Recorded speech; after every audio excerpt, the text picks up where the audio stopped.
ब्रह्मा की मनोरूपता और उसके संकल्पमय जगत की असत्ता तथा ज्ञाता के कैवल्य की ही मोक्ष रूपता का प्रतिपादन।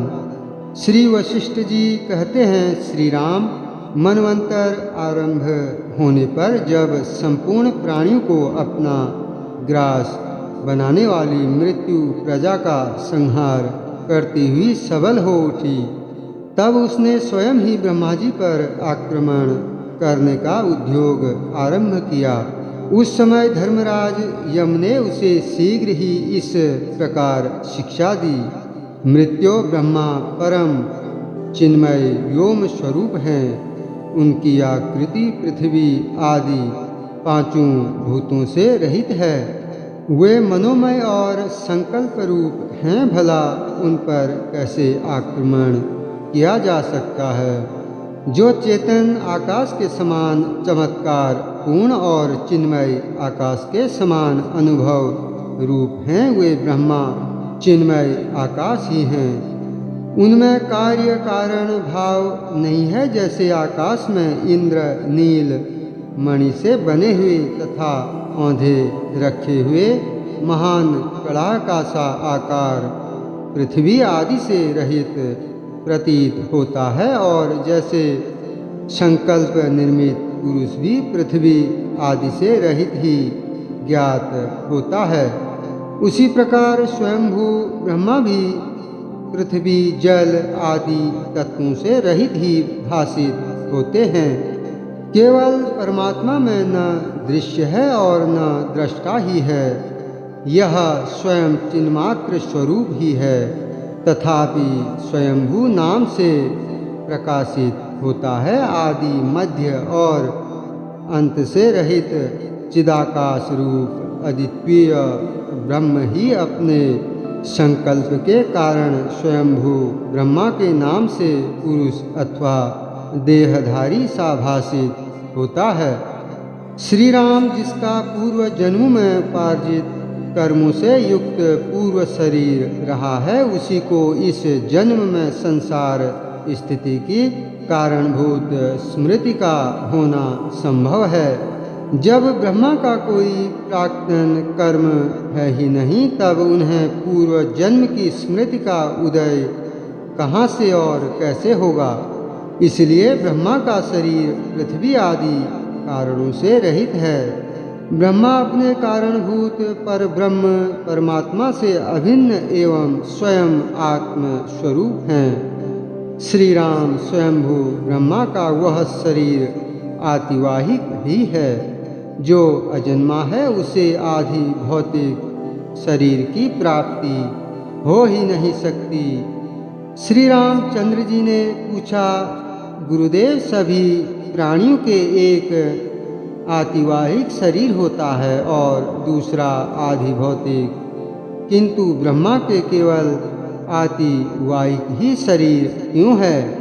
श्री वशिष्ठ जी ने कहा, श्री राम सभी भूत कारणात्मा हैं, पंचीकृत भूतों से उत्पन्न देह आदि से युक्त हैं, इसलिए उनके दो दो शरीर होते हैं, परंतु अजन्मा ब्रह्मा के लिए ऐसा कोई कारण नहीं है, इसलिए उनके एक ही आतिवाहिक शरीर है। एकमात्र अजन्मा ब्रह्मा ही सभी जाति के प्राणियों के परम कारण हैं, उसका दूसरा कोई कारण नहीं है, इसलिए भी उनके एक ही शरीर है। संकल्प रूप ही उनका शरीर है। पृथ्वी आदि भूतों के क्रमशः सम्मिश्रण से उनके शरीर का निर्माण नहीं हुआ है।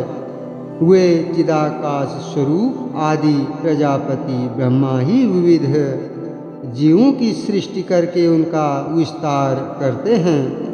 वे जीव ब्रह्मा के संकल्प के सिवा अन्य कारणों से उत्पन्न नहीं हुए हैं, अतः वे भी चिदाकाश स्वरूप ही हैं। जिस उपादान से जिसकी उत्पत्ति होती है, वह तदरूप ही होता है। स्वर्ण के कटक कुंडल आदि दृष्टांतों के द्वारा इस बात का सभी को अनुभव होता है। संसार में व्यवहार करने वाले समस्त प्राणियों में ब्रह्मा ही सबसे प्रथम चेष्टाशील चेतन भूत हैं। अंतःकरण ही उनका स्वरूप है, उन्हीं से अहंकार का उदय होता है। जैसे वायु से हिलना चलना आदि चेष्टाएं प्रकट होती हैं, उसी प्रकार उन प्रथम प्रतिस्पंदन ब्रह्मा से अभिन्न रूप वाली वह सृष्टि प्रकट हुई और फैली है। प्रतिभास ही जिनकी आकृति है, उन ब्रह्मा से उत्पन्न होने के कारण यह दृश्यमान सृष्टि भी प्रतिभास रूप ही है।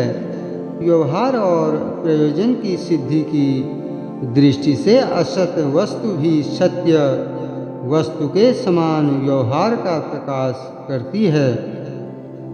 इसी प्रकार प्रतिभास मात्र शरीर वाले ब्रह्मा से उत्पन्न यह सृष्टि भी यद्यपि प्रतिभास रूपा ही है, तथापि सत्य के समान प्रयोजन को सिद्ध करती है।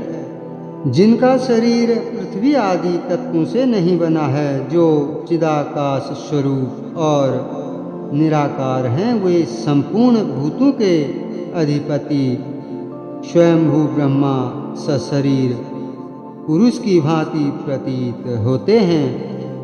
पृथ्वी आदि तत्वों से शून्य आकार वाले संकल्प पुरुष ब्रह्मा का शरीर चित्त मात्र है। वे ही तीनों लोकों की स्थिति के कारण हैं। स्वयंभू ब्रह्मा का यह संकल्प प्राणियों के कर्मों के अनुसार जिस जिस प्रकार से विकास को प्राप्त होता है, चिदाकाश स्वरूप आत्मा उसी प्रकार से प्रतीत होता है। ब्रह्मा मनोमय ही हैं, पृथ्वी आदि निर्मित नहीं हैं, इसलिए उनसे उत्पन्न हुआ यह विश्व भी मनोमय ही है। क्योंकि जो जिससे उत्पन्न होता है वह तदरूप ही होता है। अजन्मा ब्रह्मा के कोई सहकारी कारण नहीं है, सुतराम उनसे उत्पन्न हुए जगत के भी कोई सहकारी कारण नहीं है। अतः यहाँ कारण से कार्य में कोई विचित्रता या विलक्षणता नहीं है। इसलिए जैसे कारण शुद्ध है, वैसे कार्य भी शुद्ध ब्रह्म ही है। यह सिद्धांत स्तर हुआ। इस जगत के विषय में कार्य कारण भाव की किंचन मात्र भी संगति नहीं है। जैसा परब्रह्म है, वैसे ही तीनों लोक हैं। जल द्रवत्व से अभिन्न ही है। उस अभिन्न रूप जल से जिस तरह द्रवत्व का विस्तार होता है, उसी प्रकार मनोरूपता को प्राप्त हुए ब्रह्मा अपने शुद्ध आत्मस्वरूप से ही जगत का विस्तार करते हैं। वह जगत उनके विशुद्ध आत्मस्वरूप से भिन्न नहीं है। जैसे ज्ञानियों की दृष्टि में रस्सी में सर्प भाव नहीं है, उसी प्रकार जगत में आदि भौतिकता नहीं है। फिर वे प्रबुद्ध ब्रह्मा आदि भौतिक देह में कैसे रह सकते हैं? मन ही ब्रह्मा के स्वरूप को प्राप्त हुआ है। वह मन संकल्प रूप है। मन अपने ही स्वरूप को विकसित करके इस जगत का निर्माण एवं विस्तार करता है। मन का रूप ब्रह्मा है और ब्रह्मा का रूप मन। इसमें पृथ्वी आदि का प्रवेश नहीं है। मन ने ही परमात्मा में पृथ्वी आदि की कल्पना की है। जैसे कमल गट्टे के अंदर कमलनी विद्यमान है, उसी प्रकार मन के भीतर संपूर्ण दृश्य वर्ग स्थित है। मन दृश्य वर्ग और इन दोनों का दृष्टा, इनका कभी किसी ने विवेक नहीं किया। जब तक दृष्टा और दृश्य का विवेक न किया जाए, तब तक अज्ञान का उच्छेद न होने से मन में दृश्य वर्ग की प्रतीति होती ही है। यदि दृश्य रूप दुख सत हो तो उसकी कभी शांति नहीं हो सकती और दृश्य की शांति न होने पर ज्ञाता में कैवल्य मोक्ष की सिद्धि नहीं हो सकती। दृश्य का अभाव हो जाने पर ज्ञाता में ज्ञात प्रभाव स्थित हो तो भी वह शांत या निवृत्त हो जाता है। वही ज्ञाता का कैवल्य ही उसका मोक्ष कहा गया है।